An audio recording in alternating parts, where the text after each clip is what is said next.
Sir मेरा नाम है दीपक पांडे, मैं एक एयरपोर्ट पे ट्रांसपोर्टर हूँ। बहुत बहुत शुभकामनाएं पहले नए साल की और बहुत मंगल हो। और कहाँ के रहने वाले हो? मैं उत्तराखंड का रहने वाला। अच्छा ठीक है बेटा, चलो बोलो। सर ऐसा है, जो 2600 रुपये का चलान था वो 40,000 रुपये का कर दिया गया है और 100 वाले को कम से कम 10,000 रुपये का। मतलब हम अपनी किडनी भेज देगा चलान भरने के लिए। अब ये बताओ, एक ड्राइवर महीने में 2 चलान करा दे तो भाई साहब आंखें ऐसी रोती है, 3 दिन खाना पेट में नहीं जा पाता। इन चलानों को कम किया जाए और हर जगह कैमरे लगे हुए, 40 की स्पीड दी हुई है। अगर ड्राइवर 40 से कम में चलता है तो पीछे वाला माँ बहन की गाली देता है, तेज चलता है तो 4,000 का चलान आ जाता है। अब ये बताओ कि हम क्या करें? कहीं डाका डाले चलान भुगतने के लिए या अपना घर बेच दे? जिस बात का जिक्र किया आज इन्होंने वो चर्चा में है। पहले मैं ऑफ कोर्स आ गया, वो रिस्पॉन्ड करना चाह रहे हैं Pathak ji, very quick, then आम आदमी पार्टी। देखिए ये जो चलान हो रहा है, देखिए गलतियां केवल सरकार नहीं कर रही है, जो ड्राइवर हैं इतनी गलतियां भारतवर्ष में केवल एक्सीडेंट से लाखों से ऊपर लोग जान गंवाते हैं। तो उसके लिए केवल कानून बन जाता है लेकिन पालन नहीं होता। यह है कि उनके मन में डर होना चाहिए कि गलती दोहराई नहीं जा सके। दूसरी बात, जो 400 का लक्ष्य है, देखिए अगर आंकड़ों के हिसाब से देखें तो 543 टोटल लोकसभा सीटें हैं। 200 सीट ऐसे हैं जहां पे कांग्रेस और बीजेपी की सीधी फाइट है और वहां पे अगर स्ट्राइक रेट अगर आप आंकलन करेंगे तो 90% से ऊपर बीजेपी का है। 243 सीटें ऐसी हैं जहां पे क्षेत्रीय दलों से बीजेपी का फाइट है और आप अंदाजा लगा 200 बस रुक जाइए। यही जो 243 है यही तो कह रहे हैं कि हमको दे दीजिए, वही वो समाजवादी वाले कह रहे हैं हमको दे दीजिए, और यही पे तो फंसी हुई है कांग्रेस से। प्रतीक भैया आप यही अंदाजा लगा लीजिए कि ममता बनर्जी बंगाल में कांग्रेस को 1 सीट नहीं देगी। आम आदमी पार्टी पंजाब में कह रही है कि हम 17 सीट में से नहीं। वो ये नहीं कह रही है, वो ये कह रही है कि बच्चों को कहानी बताई जाएगी आने वाले समय में कि दिल्ली में और पंजाब में कांग्रेस हुआ करती थी। ये बात आपने क्यों? हाँ जी, जोकर भी तो इन्हीं को ही कहा। ना वो उधर, हाँ ये आपने बोला है मैंने बोला है कांग्रेस को जोकर। आप ऐसे क्यों कर रहे हैं? अरे मैं इसलिए कह रहा हूँ कि हर चीज बोले है तो यहाँ बोला थोड़े ना जाएगा।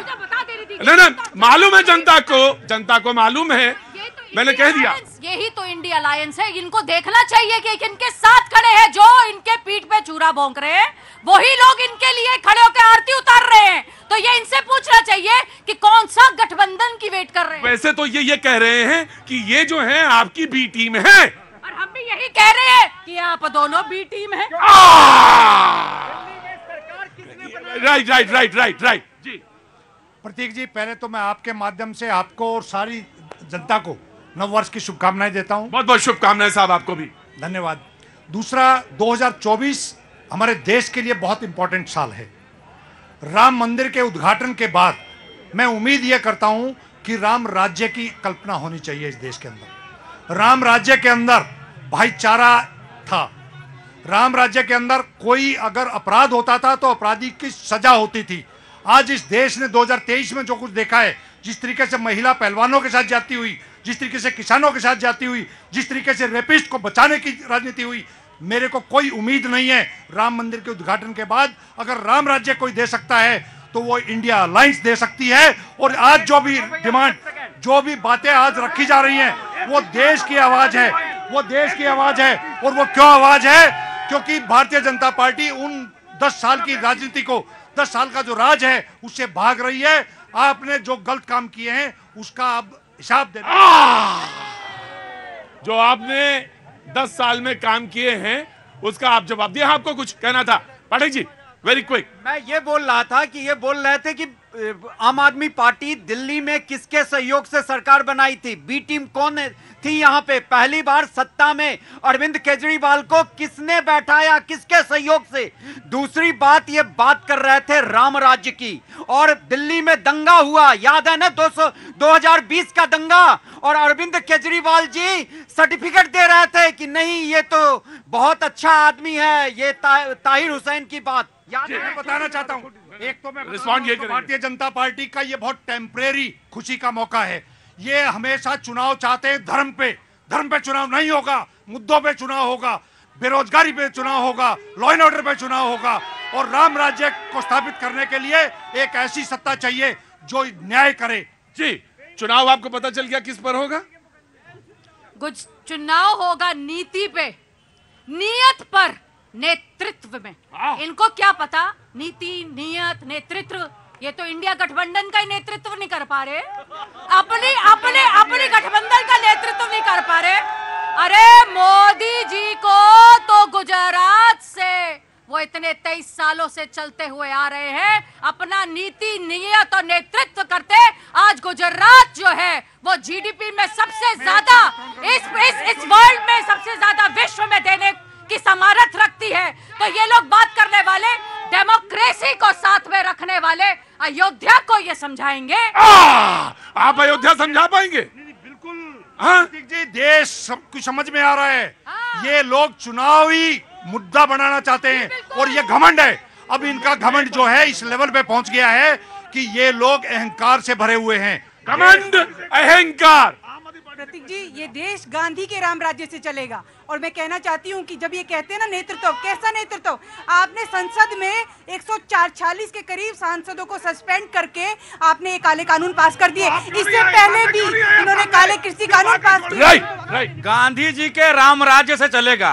गांधी जी कहते थे हे राम, उन्हीं राम को आपने काल्पनिक बता दिया। तो आप राम राज्य चला रहे थे 60 साल तक, ये बताइए। गजब है भाई।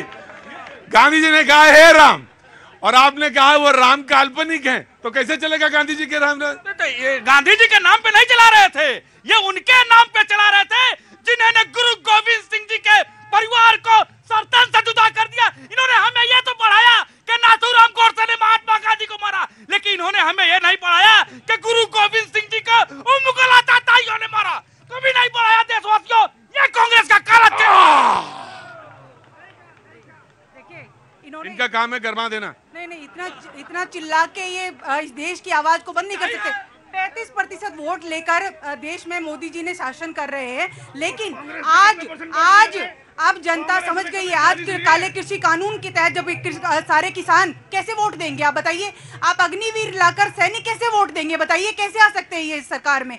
और जिस तरीके से महिलाओं के साथ इस देश में लगातार अत्याचार हो रहा है, डबल इंजन की सरकार में कैसे महिलाएं इनको वोट देंगी? कैसे महिलाएं इनको वोट देंगी? कहाँ से आना हो गया? उत्तराखंडी हूँ। हाँ, उत्तराखंडी है आप। तो उत्तराखंडी, आप भी उत्तराखंड से आ गए जी। कैसे हैं आप? अरे कहाँ ठंड में निकल पड़े आप भाई? फौजी हूँ, फौज का रिटायर्ड हूँ। बिल्कुल हट्टा कट्टा बिल्कुल ठीक हूँ। देखो ये बैठे हुए मैं खड़ा हूँ। फौजी आदमी तो ऐसा ही होता है। उन्होंने कुछ सवाल पूछे बीजेपी ने, ना तो समाजवादी पार्टी। नवल भैया कुछ अभी कह रहे थे, अभी पहले तो बोले ड्राइवरों के पक्ष में, फिर एकदम मैं तो मजदूर हूँ, मैं तो अपने हक की बात करूंगा ही करूंगा, लेकिन ये मत